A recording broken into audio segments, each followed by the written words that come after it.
உங்க படத்துக்கான செட்டப்பை ரெடி பண்ணதுக்கு அப்புறம், அதாவது மெயின் கேரக்டர் எங்க இருக்கு, என்னெல்லாம் பண்ணிட்டு இருக்கு அப்படிங்கிற இன்ஃபோ எல்லாம் முடிச்சதுக்கு அப்புறம் இந்த 3 விஷயத்தையும் நீங்க உங்களோட கதையில ஆட் பண்ணணும். அதுக்கு தான் I have a solution for you. இன்னைக்கு day 7 of 10 day screen play writing சேலஞ்சில நம்ம பீட் ஷீட்டோட கண்டினியூஷனா 4th பார்க்க போற விஷயம் வந்து கேட்டலிஸ்ட். நார்மலா இருக்கிற உங்க ஹீரோவோட லைஃப்ல ஏதோ ஒரு விஷயம் நடந்துருது, அதனால உங்க ஹீரோவோட லைஃப் வந்து அப்படியே அப்ஸ் அண்ட் டவுனா மாறிடணும்.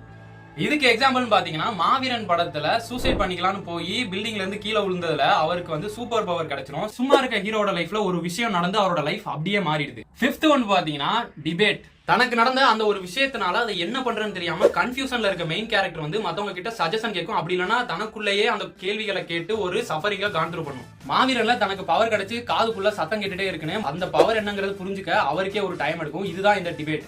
6th ஒன் பாத்தீங்கன்னா பிரேக் இன்டு 2. இதுல தனக்கு இருக்க டவுட்ஸ் கன்ஃபியூஷன்ல இருந்து எல்லாத்தையும் ஓவர் கம் பண்ணி மெயின் கேரக்டர் தனக்கு இருக்க